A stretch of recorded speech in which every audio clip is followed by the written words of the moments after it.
welcome to this introduction to Franz Liszt's B minor Sonata for piano. This is the 9th part of my tempo project, and in a way this part represents a synopsis of what we have been discovering and discussing throughout the last years. I would like to take this opportunity at the beginning of this introduction to talk about the A Tempo project in a more general way, about its background and about its development.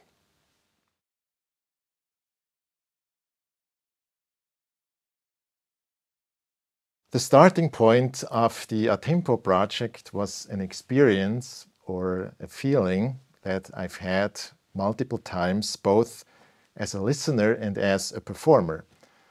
I would attend a concert and I would feel that the music was performed way too fast. I felt that I had no time to actually hear the richness and depth of a work. There was a focus on speed that made so many wonderful details of a piece of music get lost. More and more I got annoyed in a way with that experience, and I wanted to start experiencing music differently. That's how I discovered the importance of tempo. I discovered that indeed tempo was an issue within the classical music. I learned that other people had similar experiences as I had, and that they had thought about the same questions as I did. I realized that I was not alone in my desire to slow down and to focus on other things than speed. That's how I started my own journey into the world of tempo and historical performance practice in general. I was most interested in musicological theories that talked about different tempo practices in the 19th century. That's how I discovered the somewhat controversial thesis of double beat. A thesis that suggests a totally different understanding of the metronome compared to our understanding today. This thesis mostly concerned the music of Beethoven, but also other composers such as Schumann or Chopin.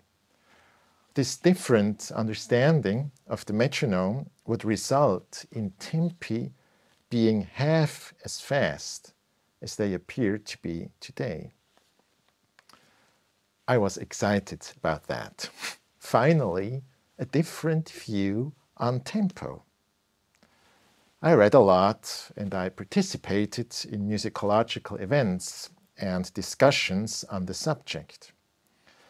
I quickly noticed that in terms of that double beat theory, there was an actual war going on between its defenders and its detractors. This war had been waged ever since the double beat theory was first presented in 1980. Instead of directly engaging myself in those fights, I decided to contribute something else. I decided to contribute actual music to the discussion. I wanted to try how the music would actually sound if the theory was true. I felt that within arguments over historical sources, the voice of music was crucial. That's how I created the first volume of the A Tempo project, Beethoven A Tempo, with 2 piano sonatas by Ludwig van Beethoven, Opus 2 number 1 in F minor and Opus 110 in A flat major. Later on, I did the same thing with Robert Schumann's magnificent Fantasy in C major, Opus 17, and Chopin's first book of the Etudes, Opus 10. I presented an interpretation of those works that was inspired by the double beat approach and that offered a significantly slower rendition. What I discovered was a totally different experience of music. All of a sudden, I was able to hear every single detail of those works. I felt a noticeable benefit in terms of content, profoundness, and simple beauty of those works. At the same time, I did proper scientific research on the issue of double beat counting. I presented my results in a short introduction on historical metronome markings and tempo, which is available both on YouTube and on DVD. The quintessence of my research is that on a purely historical level, the likelihood of the double beat theory being accurate, and with that the likelihood of historical tempi being totally different from our habits today is limited.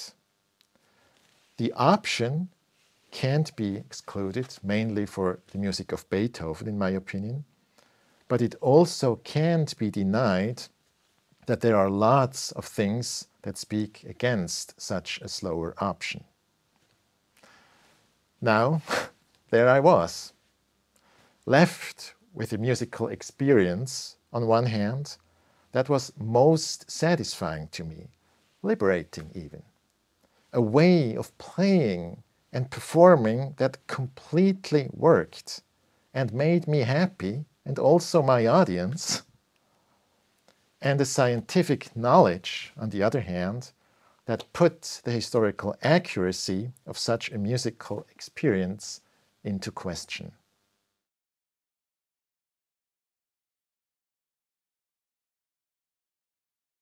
In this situation, one person in the 19th century became more and more essential to me, Franz Liszt. He not only is one of the greatest composers in the 19th century, but he was also one of the greatest and most distinctive performers in the 19th century. Other than theories around the metronome and its application, Liszt represents an actual performance practice in the 19th century, a practice that is accessible directly via a whole bunch of documents, testimonials by his pupils, statements he gave himself, and numerous reviews of his concerts both as a pianist and as a conductor. With all these sources, I had, as we say in German, solid floor beneath my feet. I discovered then that the aspect of slowness indeed played not too small a part in Liszt's art of interpretation, something one might not necessarily expect from the cliché of a concert virtuoso like Liszt. The key work for me was Liszt's great fantasy and fugue on Ad nos ad salutarem undam for organ. This work was discussed widely and very prominently during the 19th century, and it undoubtedly shows a performance practice that is stunning in its radical slowness, even for me, who was already interested in the subject. There are no metronome markings for the Ad nos fantasy, but an actual duration that was reported 4 times in the 19th century, a quite unique situation for music history. I presented the rich collection of sources and documents on that work in my book on the Ad nos fantasy that came out in 2021. I also showed in this book that the performance practice resulting from historical sources about the Ad nos fantasy was not a singular phenomenon, but was related to general statements by Liszt himself, as well as, for instance, by Richard Wagner, Liszt's comrade in arms in terms of modern music in the 19th century. I also presented a recording of that work, the first recording ever, as far as I know, that would represent the original duration of the Adnos Fantasy. Starting with Adnos, Liszt became more and more important, both in my research and interpretation. I presented another work for which Liszt himself named a duration, Beethoven's great Hammerklavier Sonata in B-flat major, opus 106. This work took an exceptional place in Liszt's repertoire, as he was the first pianist ever to perform it publicly. Liszt's duration now is more than 20 minutes longer than the duration resulting from Beethoven's own metronome markings. Durations like that are noticeably longer than the durations we hear in most performances today. It is natural, as a result, that they create a different aesthetic compared to what we are used to today. That different aesthetic was the main focus on the other parts of the A Tempo project. These parts include 3 more Beethoven sonatas in Volume 7, a sonata by Schubert in Volume 8, Liszt's second book of the Année de Pèlerinage in Volume 5, and now, as some sort of summit, Liszt's Sonata in B minor in Volume 9.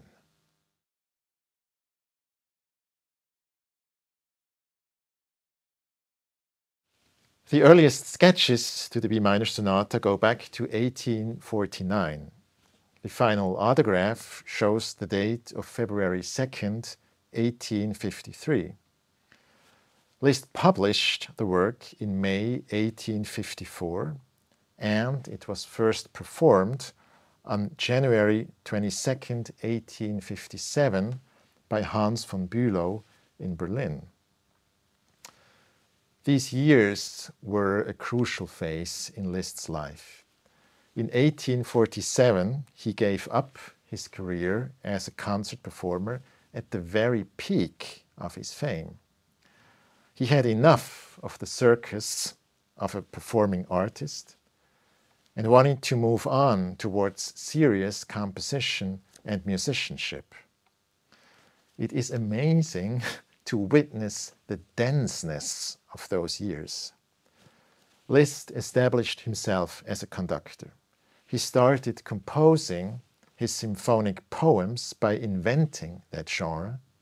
He reworked major compositions such as the Etudes or the Année de Pèlerinage, and he premiered groundbreaking works by other composers such as Wagner's Lohengrin. What drove him to do that besides the simple act of creativity?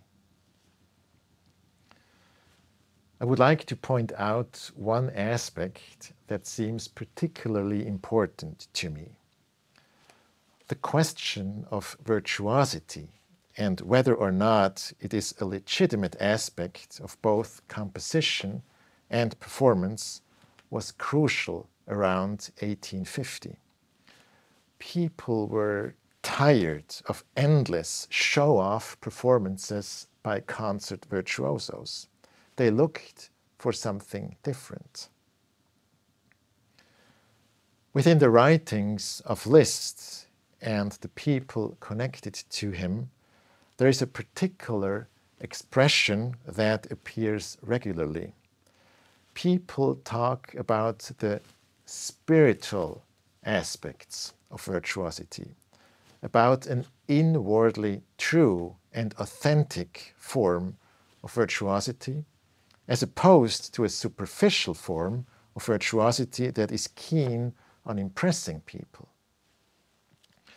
In German, they use the word geistig which literally does mean spiritual, but includes a quality of a higher aim and a higher reality being manifested in a work or in a performance. Looking at Liszt's activities when he composed the B minor sonata, this quality seems to be in the center of his intentions. In fact, in my opinion, the B minor sonata is one of the most outstanding examples for exactly that, a form of virtuosity that has nothing to do with showing off, but with every note being integrated in the greater idea of the work.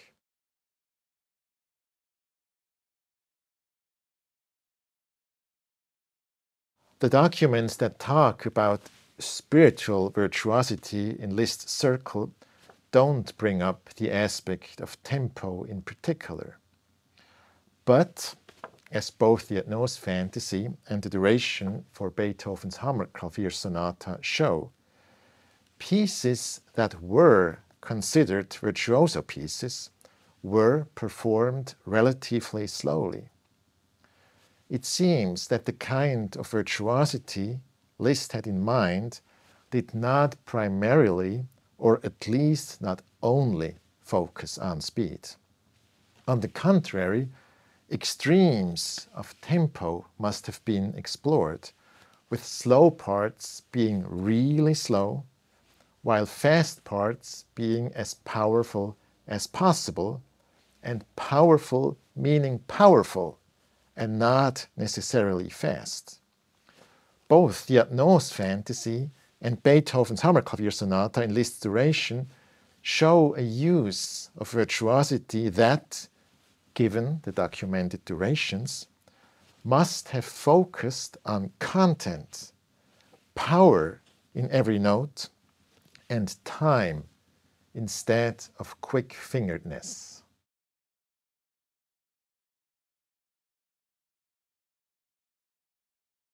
It is natural that, with Liszt being one of the greatest performers ever, everyone wonders, how did he himself play his sonata? How did he adapt the score to an actual performance? Unfortunately, we do not know much about this. However, there is the score itself, a score that is exceptionally precise and detailed in terms of articulation, phrasing, and tempo indications. On the other hand, there are testimonials by pupils of Liszt who noted what they heard from the master himself. I would like to mention two of them, about whom I'm going to talk more in a while, August Stradal and Arthur Friedheim. However, these testimonials are not entirely coherent. In fact, they show the basic problem that lies in all such testimonials. It is not always evident what goes back to Liszt and what represents the opinion of the pupil. I would like to demonstrate that with two examples.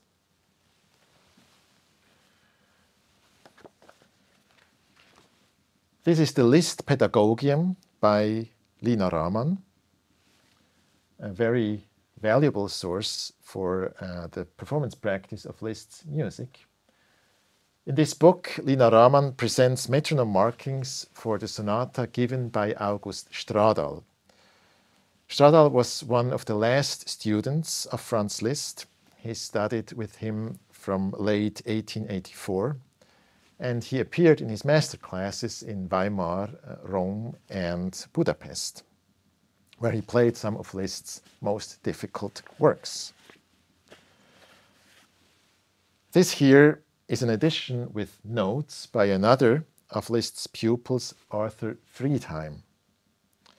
Friedheim studied with Liszt from 1880 and later on became his secretary.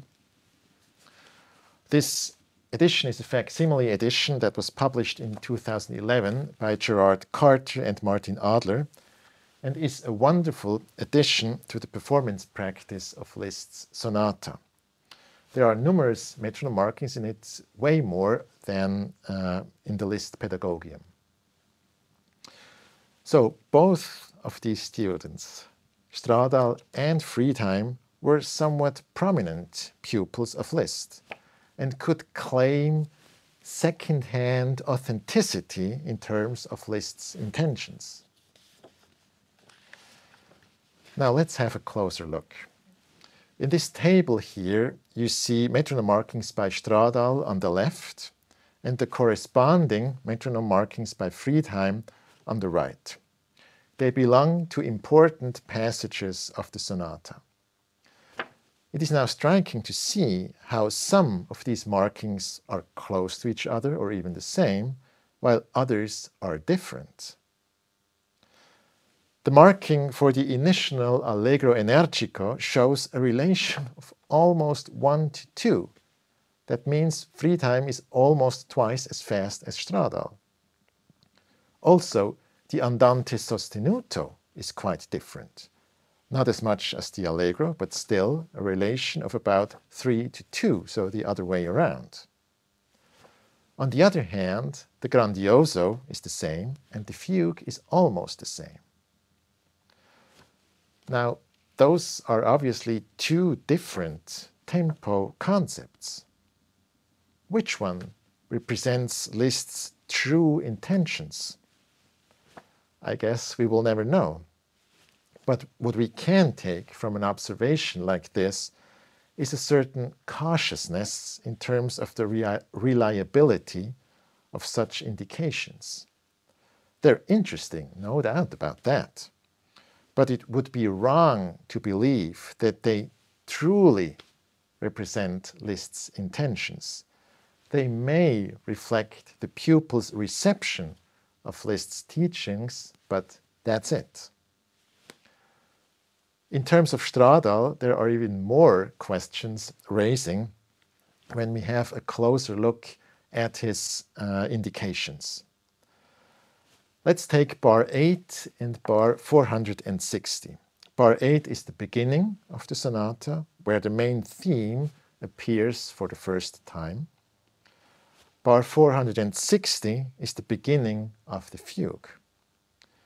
Now, what can we see when we look at Liszt's score? We see that the movement name is the same. We also see that the time signature is exactly the same. Looking at the musical material, it is also exactly the same. In other words, there are two identical musical textures, with the only difference that bar 8 is the first exposition of the theme in octaves, while bar 460 is the exposition of the fugue. But in terms of tempo indications such as movement name, time signature, as well as fasted note values in the musical material, both are exactly the same. Now, what does Stradal say about the tempo of these two passages? For bar 8, he gives 72 for the quarter note. For bar 460, he gives 80 for the half note, or 160 for the quarter note. That is more than twice as fast as the beginning. So, in other words, these metronome markings are not at all in accordance with Liszt's score. I am pretty sure that if Liszt wanted the fugue to be twice as fast as the beginning, he would have expressed that in one way or another, which is easily to do in music in terms of musical notation. But he did not. How likely is it then for the fugue to be more than twice as fast as the musically identical beginning? I seriously doubt that. In addition, the fugue is a very good example for the music itself requiring certain tempo choices. The theme of the fugue includes triple upbeats, as you can see here. These three notes take the time of 1/16th note. If they're performed at a tempo suggested by Stradal or Friedheim, the execution of these upbeat notes would be so fast that it would resemble more to a cluster than a rhythmically energetic figure. This is why many performers actually do this. In order to create the energetic effect, they slow down the upbeat. It is possible to do that, obviously, but it is not what Liszt wrote. If we take Liszt's score seriously and perform those upbeat notes rhythmically clear, then we have to adjust the tempo of the fugue itself, resulting in a tempo that is quite close to the one at the beginning.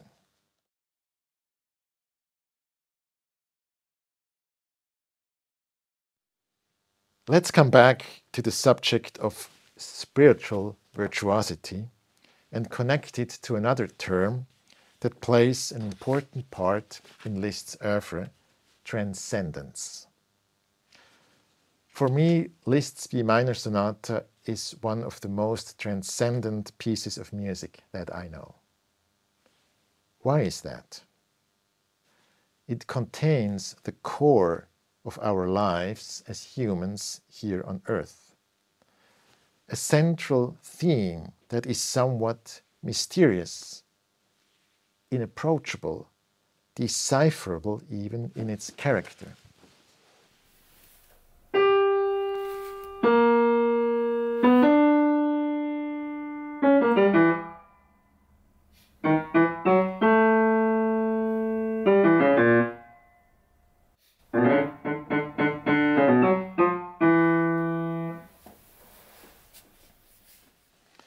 This theme tries and thrives and moves on. It battles with boundaries and fights for transcendence.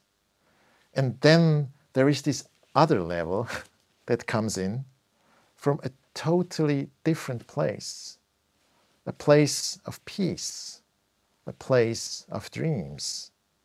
Those two worlds, the world of struggle and the world of heavenly redemption, in a way, they face each other. It is obvious that this is a central pattern of any human life. And if we look closely, we see that both worlds in Liszt's sonata go back to the exact same theme. If we take this part of the theme with the repeated notes and transpose it like this, slow it down,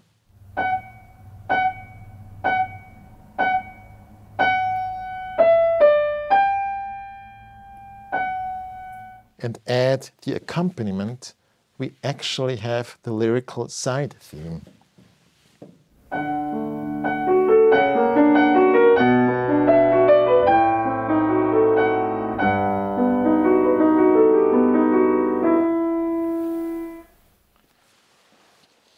So it's one theme that expresses itself in different forms. The music itself keeps transcending from one world to the other, and it unites them in the very last chord of the sonata. There, the sphere of transcendence stands still in full presence, and the world of struggle just answers with the initial dark beat of the tempo. And I feel it's more than an answer, it's a confirmation that really unites the whole life with those two worlds. I feel, and this brings me to my own interpretation of the sonata, that this aspect of transcendence intensifies when the tempo is reduced. This concerns the fast passages. On one hand, they become more powerful, more approachable, and more meaningful when we can hear every single step of the road and recognize the central theme literally appearing everywhere. But it also concerns the slow passages, as they literally approach eternity by going to the limit of fragility, thus letting the realm of transcendence shine through. So it seems that in this 9th part of the A Tempo project, the project has actually led to this, the transcendental aspect of a slowed down tempo approach. What a wonderful result for such a project. With these more philosophic thoughts, I would like to end this introduction to Liszt's B minor sonata. I wish you now lots of joy and lots of discoveries with this incomparable masterpiece. Thank you very much.